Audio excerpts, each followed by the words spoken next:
ఆమె అనుదినము అతనిని మాటలతో బాధించింది. అంటే అర్థం తెలుసా?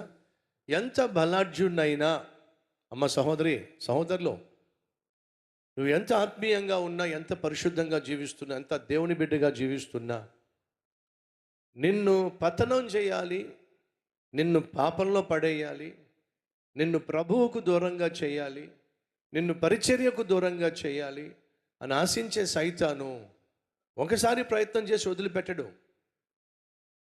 వాడు మళ్ళీ మళ్ళీ ప్రయత్నం చేస్తాడు. ఇక్కడేముందో తెలుసా అండి? అనుదినమో, ప్రతిరోజు సంసోన్ని తొందర చేసింది.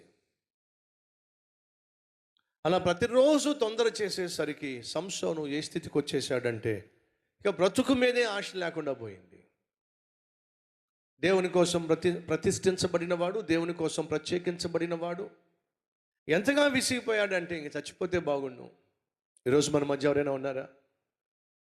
సైతాను మాటి మాటికి శోధిస్తున్నాడని, సాతాను మాటి మాటికి పాపంలో పడేస్తున్నాడని, సాతాను మాటి మాటికి నిన్ను బలహీనపరుస్తున్నాడని, ఆ పాపాన్నో లేక అలవాటునో ఆ బలహీనతనో నువ్వు జయించలేక, ఎదిరించలేక ఉన్నారా మన మధ్య ఎవరైనా? ప్రభువా, నా వల్ల కావట్లేదు ప్రభువా, నన్ను తీసేసుకో ప్రభువా అని ప్రార్థించే వాళ్ళు ఎవరైనా ఉన్నారా? అది దేనికి సూచన తెలుసా? సైతాను నీ మీద దాడి చేస్తున్నాడు, దానికి సూచన. నీ మీద నీకే విసుగొచ్చేస్తుందా? నీ మీద నీకే చిరాకు వచ్చేస్తుందా? నీ మీద నీకే విరక్తి వచ్చేస్తుందా? ఏం జీవితం, పనికిమాలిన జీవితం, ఏం బ్రతుకు, పాపిష్టి బ్రతుకు, ఇలా ఎంతకాలం బ్రతుకుతాను, ఇలా ఎంతకాలం జీవిస్తాను, ఇలాంటి నీచమైన, బలహీనమైన, పాపాన్ని జయించలేని, ఎదిరించలేని, పరిశుద్ధంగా జీవించలేని, ప్రభు ఆశించినట్టుగా బ్రతకలేని ఈ జీవితం ఇంకెందుకో, చస్తే బాగుండు అని అనిపిస్తుందా? దానికి కారణం చెప్పమంటారా? సైతాను నిన్ను లోపరుచుకునే ప్రయత్నంలో ఉన్నాడు.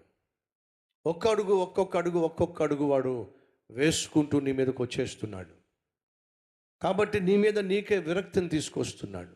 నీ శరీరంలో ఉన్న అనారోగ్యాన్ని భరించలేక, నీకున్న ఆర్థిక సమస్యను భరించలేక, నీ భర్తతో ఉన్నటువంటి అశాంతి, నీ భార్యతో ఉన్నటువంటి గొడవ ఎదిరించలేక, జయించలేక నీ మీద నీకే విరక్తి వచ్చేస్తుందా? విను, ఇవన్నీ కూడా సైతాన్ యొక్క ఎత్తుగడలు. ఏదో విధంగా నిన్ను దేవునికి దూరం చేయాలి, ఏదో విధంగా దేవుని యొక్క ప్రణాళిక నీ జీవితంలో నెరవేరకుండా చేయాలి. కాబట్టి ఏం చేస్తాడంటే వాడు నీకు నీ మీదే విసుగు వచ్చే విధంగా చేస్తాడు. సరే, ఇప్పుడు దేని విషయంలో నువ్వు విసిగిపోతున్నావు? దేని విషయంలో నీ జీవితంలో నువ్వు విరక్తి చెందుతున్నావు?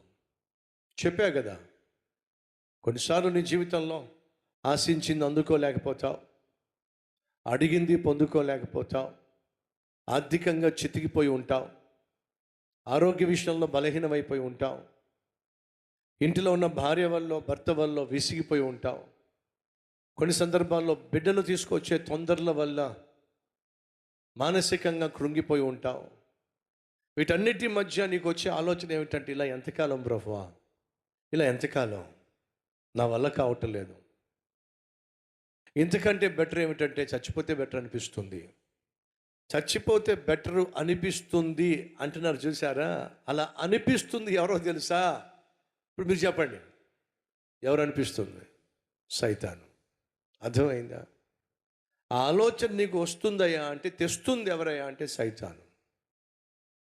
ఇప్పుడు నా ప్రశ్న ఏమిటంటే, సైతాను బలమైన వాడా లేకపోతే మన ప్రభు అయిన యేసుక్రీస్తు బలమైన వాడా?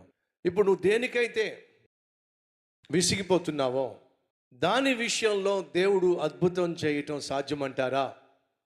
సాధ్యమంటారా? అసాధ్యమంటారా? సాధ్యమే. అయితే దేవునికి సాధ్యమైనప్పుడు దాన్ని నువ్వెందుకు దేవునికి అప్పగించి, ప్రభువా ఈ రీతిగా సైతాను మాటి మాటికి నన్ను శోధిస్తున్నాడు, ఓడిస్తున్నాడు, గెలుస్తున్నాడు. ఫలితంగా నేను నిరసించిపోతున్నాను, నలిగిపోతున్నాను.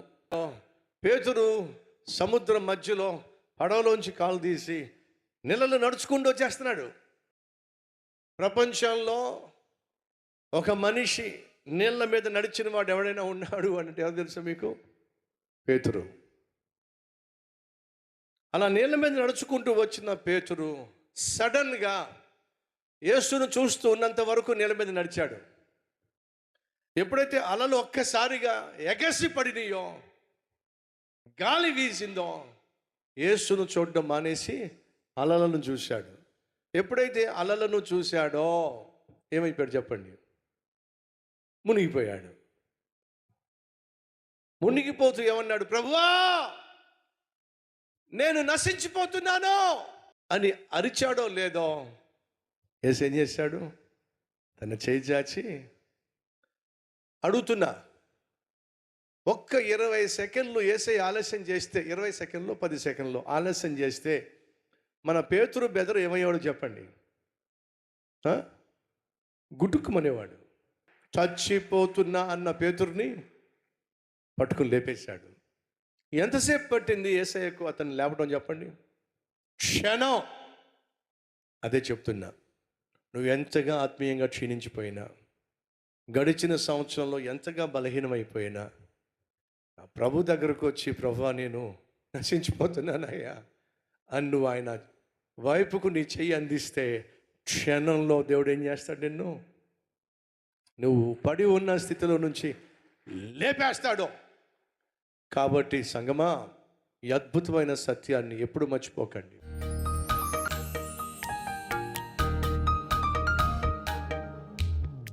మహాపరిశుద్ధుడు అయిన ప్రభువా, మా యేసయ్యా, ఒంటరిగా ఉన్నప్పుడు సైతాను తీసుకొచ్చే ప్రతి శోధనను జయించగలిగిన జయ జీవితం దయచేయ్యా.